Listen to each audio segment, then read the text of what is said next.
नमस्कार, स्वागत है आपका दिल्ली एनसीआर दिन भर में। मैं हूं अनिल सागर और अब तक की सभी बड़ी खबरें लेकर आए हैं हम इस खास बुलेटिन में। सबसे पहले एक नजर सुर्खियों पर। ब्रिटेन में मिले नए कोरोना वायरस के मद्देनजर भारत का बड़ा फैसला, ब्रिटेन से आने वाली सभी उड़ानें रद्द। मुख्यमंत्री केजरीवाल ने की थी फ्लाइट बैन करने की मांग। नए कृषि कानूनों के विरोध में भूख हड़ताल पर किसान, सरकार ने भेजा बातचीत का न्योता, कल होगा मंथन। किसानों के समर्थन में कृषि भवन के बाहर युवक कांग्रेस का प्रदर्शन, केंद्र सरकार की निकाली अर्थी। किसान आंदोलन में तैनात जवानों के लिए बनाई गई tent city, water proof tent, bed के अलावा लगाए गए हैं हीटर। दिल्ली में अब मोहल्ला वकील योजना की होगी शुरुआत, गरीब परिवारों को फ्री में मिल सकेगी कानूनी मदद। मार्च से शुरू होगी डोर स्टेप डिलीवरी योजना, मुख्यमंत्री घर घर राशन योजना के लिए टेंडर प्रक्रिया हुई शुरू। पहली खबर जो है वो थोड़ा सा चेतावनी वाली है, यानी हमें डराती है लेकिन अलर्ट भी करती है। इंग्लैंड में कोरोना का स्ट्रेन नया वायरस मिलने के बाद दुनिया भर में हड़कंप मच गया है। बता दें कि भारत ने भी अपनी सभी फ्लाइट्स जो कि इंग्लैंड जाती थी उन्हें रद्द कर दिया गया है। 31 दिसंबर तक ये फ्लाइट्स ना तो आएंगी, ना वहाँ से कोई फ्लाइट आएगी, ना यहाँ से कोई जाएगी। बता दें कि मुख्यमंत्री केजरीवाल ने भी इस फ्लाइट्स को बैन करने की मांग की थी। ब्रिटेन में वैक्सीनेशन के बीच कोरोना वायरस के मिले नए स्ट्रेन के बीच दुनिया भर में हड़कंप मचा हुआ है। इस वजह से कई यूरोपीय देशों ने ब्रिटेन से आवाजाही पर रोक लगा दी है। इसी कड़ी में भारत सरकार ने भी ब्रिटेन से आने वाली सभी फ्लाइट्स पर 31 दिसंबर तक रोक लगा दी है। फ्लाइट्स पर बैन का समय आज रात 12 बजे से शुरू होगा। उससे पहले आने वाली फ्लाइट्स के हर पैसेंजर के लिए RT-PCR टेस्ट अनिवार्य कर दिया गया है। भारत सरकार की ओर से ट्वीट करके बताया गया है कि ब्रिटेन में मौजूदा स्थिति को देखते हुए भारत सरकार ने यह निर्णय लिया है। निर्माण भवन में ज्वाइंट मॉनिटरिंग ग्रुप की बैठक हुई, जिसमें इस नए स्ट्रेन पर चर्चा और तैयारियों पर मंथन हुआ, जिसके बाद भारत सरकार ने यह अहम फैसला लिया है। फ्लाइट्स को बैन करने की मांग दिल्ली के मुख्यमंत्री अरविंद केजरीवाल और राजस्थान के CM अशोक गहलोत ने की थी। केजरीवाल ने ट्वीट करके केंद्र सरकार से फ्लाइट बैन को लेकर अपील की और लिखा कि यूनाइटेड किंगडम में कोरोना के नए स्ट्रेन से हलचल है और वो सुपर स्प्रेडर की तरह काम कर रहा है। ऐसे में भारत सरकार को UK की सभी फ्लाइट बैन करनी चाहिए। इस बीच स्वास्थ्य मंत्री डॉक्टर हर्षवर्धन का कहना है कि अभी से इसको लेकर पैनिक नहीं फैलाना चाहिए। हमारे वैज्ञानिक इस पर नजर बनाए हुए हैं, लेकिन पैनिक फैलाने की जरूरत नहीं है। आपको बता दें कि कोरोना के इस नए म्यूटेशन से दुनिया भर के वैज्ञानिकों की चिंता बढ़ गई है। ब्रिटेन ने अपने यहाँ सख्ती को बढ़ाया है, जबकि फ्रांस, इटली समेत कई यूरोपीय देशों ने UK की फ्लाइट पर पहले ही बैन लगा दिया है। वहीं विश्व स्वास्थ्य संगठन की ओर से भी कोरोना के इस नए स्ट्रेन पर अध्ययन जारी है। पंजाब केसरी ग्रुप के लिए संगीता सिंह की रिपोर्ट, दिल्ली। नए कृषि कानूनों को लेकर के किसानों का विरोध जारी है। एक तरफ किसान अपनी मांग पर डटे हुए हैं, वहीं आज भूख हड़ताल कर रहे हैं। उन्होंने पूरे एक सप्ताह का कार्यक्रम जारी कर दिया है। लेकिन दूसरी तरफ केंद्र सरकार के कृषि मंत्री ने आज किसानों को फिर न्योता भेजा और बोला कि आप अपनी सुविधा के अनुसार तारीख और समय तय करें, सरकार आपसे बातचीत के लिए तैयार है। केंद्र सरकार के कृषि कानूनों के खिलाफ दिल्ली के नाकों पर किसानों का विरोध प्रदर्शन आज 25वें दिन भी जारी है। किसान आंदोलन के फिलहाल खत्म होने के आसार नहीं दिख रहे हैं। प्रदर्शनकारी किसान कृषि कानूनों को रद्द करने की मांग पर अड़े हैं। किसान संगठनों ने प्रधानमंत्री नरेंद्र मोदी और कृषि मंत्री नरेंद्र सिंह तोमर को एक संयुक्त पत्र लिखा है, जिसमें किसानों ने विपक्ष के गुमराह करने के आरोपों को लेकर नाराजगी जताई है। यह खत प्रधानमंत्री के आरोपों और कृषि मंत्री की चिट्ठी के जवाब में है। इसके साथ ही किसान 25 से 27 दिसंबर तक हरियाणा के राजमार्गों पर टोल वसूली को मुफ्त भी करेंगे।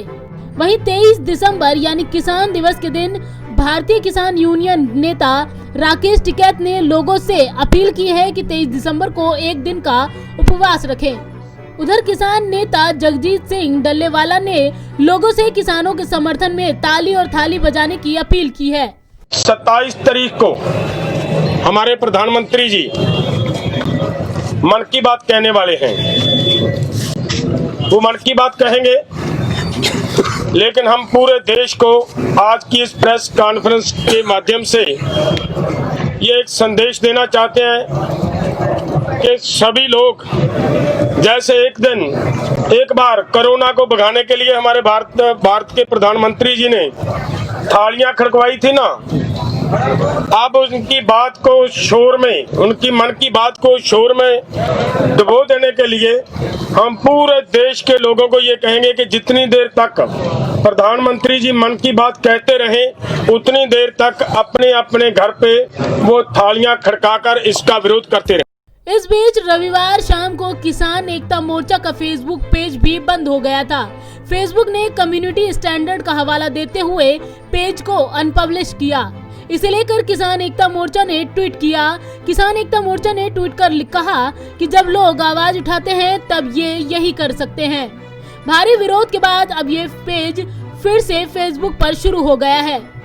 आपको बता दें कि दिल्ली की सीमाओं पर हजारों की संख्या में किसान कड़ाके की सर्दी में बीते करीब 4 हफ्ते से प्रदर्शन कर रहे हैं। नए कृषि कानूनों को रद्द करने की मांग कर रहे हैं। इसमें ज्यादातर किसान पंजाब और हरियाणा के हैं। केंद्र सरकार सितंबर में पारित 3 नए कृषि कानूनों को कृषि क्षेत्र में बड़े सुधार के तौर पर पेश कर रही है, तो वहीं प्रदर्शन कर रहे किसानों ने आशंका जताई है कि नए कृषि कानूनों से एमएसपी यानी कि न्यूनतम समर्थन मूल्य और मंडी व्यवस्था खत्म हो जाएगी और वे बड़े कॉर्पोरेट पर निर्भर हो जाएंगे। पंजाब केसरी ग्रुप के लिए संगीता सिंह की रिपोर्ट, दिल्ली। वहीं दूसरी तरफ कुछ राजनीतिक दल अत्यधिक सक्रिय हो गए हैं। उन्होंने भी किसानों की इस मांग का समर्थन करते हुए आज कृषि भवन के सामने युवक कांग्रेस के कुछ कार्यकर्ताओं ने केंद्र सरकार की अर्थी निकाली और उन्होंने सरकार को चेताया कि मान जाइए, किसानों की मांगे मान लीजिए।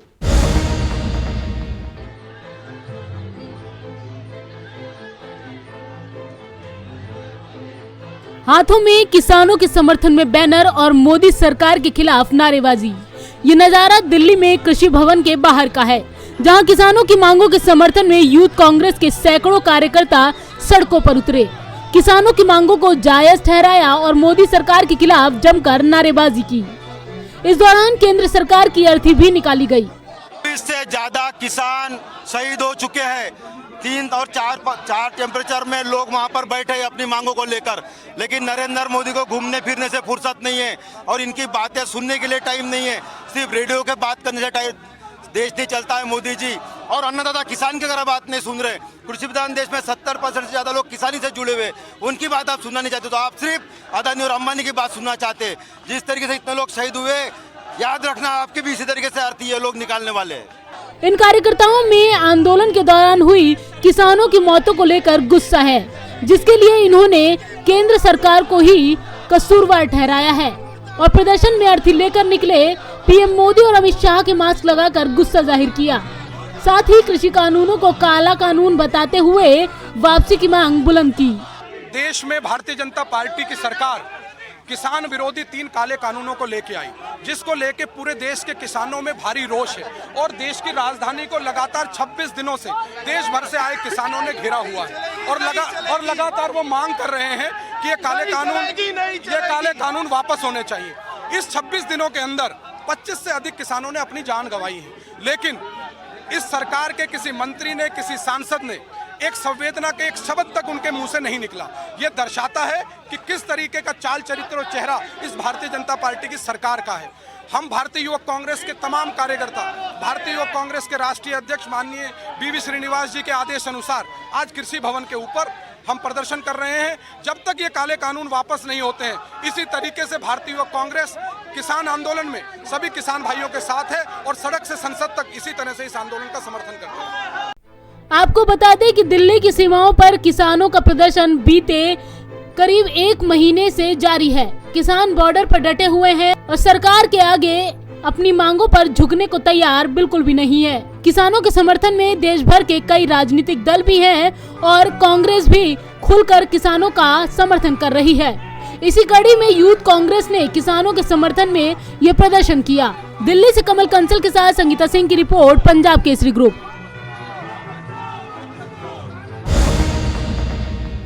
दिल्ली के बॉर्डर्स पर लगभग 1 महीना होने को आया, किसान डटे हुए हैं। तो कहते हैं ना, किसान अड़े हैं और जवान डटे हैं। अब जितने भी पुलिस के जवान हैं उनको राहत देने, क्योंकि दिल्ली में बहुत ठंड पड़ रही है, उनको राहत देने के लिए एक विशेष प्रकार का टेंट वहाँ पर लगाया गया है। इस टेंट में एक हीटर है जो कि ठंड से बचाएगा, साथ ही वो वाटरप्रूफ है क्योंकि कई बार बारिश हुई है और कई लोग जवान भीग करके बीमार पड़ने की संभावनाएं वहाँ बनी हुई हैं। बता दें कि किसान भी जो हैं वो भी अलाव जला करके किसी तरह रात में बहुत ठंड में इस प्रदर्शन को आगे बढ़ा रहे हैं। आइए देखते हैं इस खास रिपोर्ट को। कृषि कानूनों को लेकर बीते करीब 1 महीने से आंदोलन कर रहे किसान दिल्ली के बॉर्डर्स पर टिके हुए हैं। सुरक्षा इंतजामों के मद्देनजर बॉर्डर्स पर पैरामिलिट्री फोर्स और दिल्ली पुलिस के जवानों को तैनात किया गया है। ऐसे में दिल्ली की सर्द हवाएं और कम होता तापमान बॉर्डर पर ड्यूटी दे रहे जवानों को परेशान ना कर सके, इसके लिए टिकरी बॉर्डर पर आउटर जिला पुलिस की ओर से जवानों के लिए खास इंतजाम किए गए हैं। आप देख सकते हैं कि बॉर्डर पर तैनात जवानों के लिए टेंट सिटी बनाई गई है। जवानों की सहूलियत और सर्द हवाओं से उनको बचाने के लिए पुलिस की ओर से टेंट लगवाए गए, जिसके अंदर छोटे बड़े कई गैस हीटर लगवाए गए हैं, जिससे जवानों को काफी राहत मिल रही है। जैसा कि आपको पता है, यहाँ टिकरी बॉर्डर में पिछले 25 नवंबर से हमारा अरेंजमेंट लगा हुआ है, जिसमें हमारे दिल्ली पुलिस के जवान और हमारे पैरामिलिट्री के जवान यहाँ पर लगातार दिन रात ड्यूटी कर रहे हैं। और पिछले 2-3 दिनों से अभी काफ़ी तेज, जैसा कि देख रहे हैं, बहुत ठंड बढ़ गई है, सर्द हवाएं चल रही हैं। इसके लिए हमने उनके कि स्वास्थ्य उनका ठीक रहे और ये बराबर ड्यूटी देते रहें, इसलिए हमने यहाँ पर कुछ बड़े बड़े टेंट लगवा दिए हैं, जिससे रोटेशन में ड्यूटी कर रहे हैं। कुछ लोग एक कंपनी जैसे बाहर रहती है और 2-3 कंपनी अंदर टेंट में रहती है, जिससे वो कम से कम हम उनको 1-1 घंटे के रोटेशन में उनको रेस्ट दे देते हैं। और उस टेंट के अंदर हमने कई गैस हीटर लगवाए हैं, कुछ बड़े कुछ छोटे गैस हीटर लगवाए हैं, जिससे वो सर्द हवाओं से बचें और अंदर आकर के उनको जब वो गैस में बैठेंगे तो उनको गर्मी लगेगी। इसके साथ साथ हमने कुछ लकड़ी के कॉट लगवा दिए हैं, जिसमें वो आराम से बैठ सकें, रेस्ट कर सकें और जिससे ठंड में उनको किसी भी तरह की कोई ड्यूटी करने में समस्या ना हो। इसके अलावा बॉर्डर पर तैनात जवानों को विभिन्न कंपनियों में बांट दिया गया है, जो निरंतर 1-1 घंटे के अंतराल पर बदल बदल कर ड्यूटी कर रहे हैं। कड़ाके की सर्दी के बीच भी दिल्ली की सीमाओं पर आंदोलन कर रहे किसानों के हौसले बुलंद है और किसान अपनी मांगों पर सरकार के सामने झुकने को तैयार नहीं है। ऐसे में किसानों की ड्यूटी में तैनात जवानों का हौसला भी बुलंद है और वो भी कड़ाके की ठंड में दिन रात ड्यूटी कर रहे हैं, जिनके लिए अब ये खास इंतजाम किए गए हैं। दिल्ली से नवीन कुमार के साथ संगीता सिंह की रिपोर्ट, पंजाब केसरी ग्रुप। दिल्ली सरकार ने मोहल्ला क्लिनिक के बाद मोहल्ला वकील योजना शुरू करने की तैयारियां शुरू कर दी हैं। इस योजना में होगा क्या? यदि आपको किसी भी प्रकार की कानूनी सहायता की ज़रूरत है तो आपको आपके मोहल्ला स्तर पर ही एक वकील की सुविधा मिल जाएगी, जिससे आप अपनी सभी कानूनी समस्याओं का निदान करवा सकेंगे। आइए देखते हैं आखिर ये पूरी योजना है क्या। दिल्ली में मोहल्ला क्लिनिक योजना से देश भर का ध्यान खींचने वाली दिल्ली सरकार अब नई योजना लेकर आई है। मोहल्ला क्लिनिक की ही तर्ज पर अब दिल्ली वालों के लिए मोहल्ला वकील योजना की शुरुआत की गई है। दिल्ली के समाज कल्याण मंत्री राजेंद्र पाल गौतम ने पटेल नगर में मोहल्ला वकील योजना की शुरुआत की।